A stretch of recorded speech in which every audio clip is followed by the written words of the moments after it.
Hello everyone, it's Shannon here for Waffle Flower Crafts. In this video, we are going to do a 2-for-1 project. We're going to create these 2 colorful star cards using the new Nesting Stars die. For this project, I'm going to use some colored paper. I'm going to use these awesome pads from Waffle Flower. They're half lines pads. I have the Unicorn Botanical Enchanted pads here. As you can see, the half pads are 5.5 by 8.5, and you can just cut them in half and you have 2 A2 panels, which is pretty awesome. So I'm going to cut these panels that are striped and solid and just use the solid halves. So these 4 colors I got from the Unicorn half lines pad. These 2 are from the Botanical half lines, and the last orange is from the Enchanted half lines. So I also took 2 white A2 panels and die cut them with a stitched border just to add a detail, and I'm going to start with one and use the new Nesting Stars die set. This set comes with several stars dies, as you can see here. I'm going to use all of them except for the largest one, which I just put aside just because it's a little bit too big for creating a shaker, which is what we're going to do for our first card. So I grabbed the second largest and centered it on my white stitched panel, and I ran it through my die cutting machine. Now that I've ran that through, I'm going to just put the star aside and I'm going to keep the negative.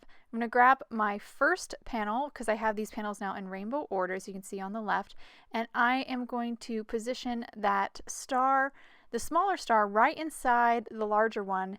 Use a piece of purple tape to hold in place and then run it through my die cutting machine. This time, however, I am going to keep that red star as well as the negative. So the negatives are going to be used to create our shaker, and the star die cuts are going to be used to create our second card.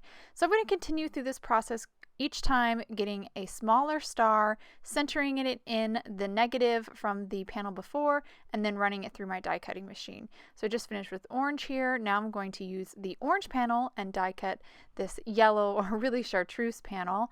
So once I got those 2 panels lined up, I then grabbed the smaller die, positioned it, and ran it through my die cutting machine. And now I'm working on this really pretty kind of aqua color. Again, centering the next smallest die in the opening, using a piece of purple tape to hold it down, and then run it through my die cutting machine. And I do like to stop periodically and just kind of stack them all up like you see me doing here, making sure that they are all nice and centered and aligned properly.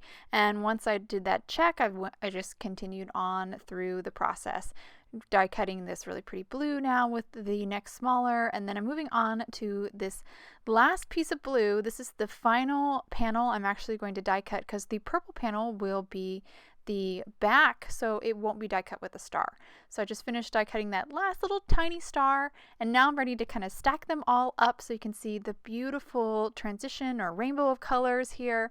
And there's a lot of depth. It's kind of hard to tell right now, but because we're stacking all that cardstock on top of each other, we're creating some dimension and basically creating our well for our shaker, so our sequence can kind of shake inside. So I really quick die cut one more star out of some purple cardstock. I just felt like I needed to have one more bigger star to fill up my card to fill up the front of my second card.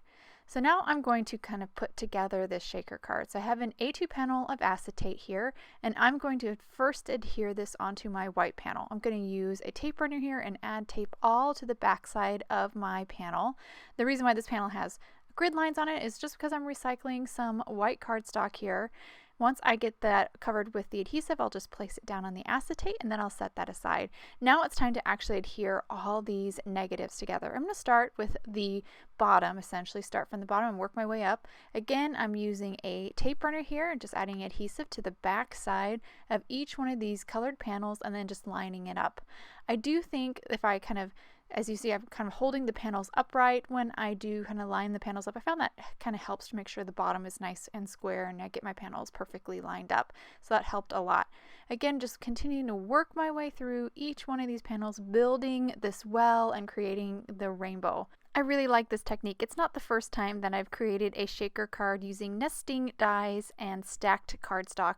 I just think it's a really fun and unique way to kind of use those nesting dies, and a unique way to create a shaker card as well. So I'm just finishing up here by adhering my last panel on top, and that will complete my well for my shaker card. You can see we have that beautiful rainbow, and now we are ready to fill this. So instead of using sequins, I'm actually going to use some really tiny star confetti. And another bonus of creating these stacked cardstock shakers is that they don't really require much to fill. You can just use a little sequence or a little amount of confetti to kind of fill it up.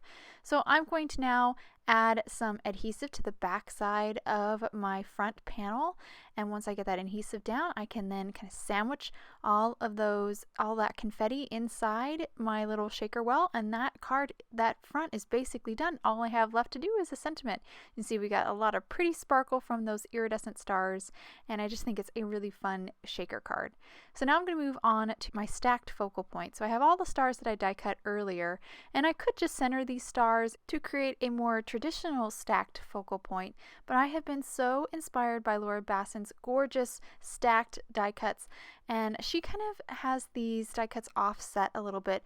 So that's what I'm going to do today. I'm going to offset these stars so they're kind of positioned to the upper right edge, and I think this just creates a really different kind of look. It has a more modern and just kind of a fun feel. So now that I have all my die cuts in place, I'm ready to adhere my star to my panel. So this is the second white stitched panel. I just added some adhesive to the back of that star and centered it and then stuck that down. Now that this is stuck and adhered, this is also ready for a sentiment. So I'm just going to put that aside and now stamp my sentiment. This is the Magnolia stamp set. I'm going to stamp this happy birthday sentiment. It's a nice solid stamp, kind of looks like a label. I've positioned it here in my MISTI, and I'm going to ink it up with VersaFine Onyx Black ink and stamp it. Now that I stamped it once, I'll stamp it a second time, so I have two happy birthdays. I'm now going to trim these down to create a really thin sentiment strip.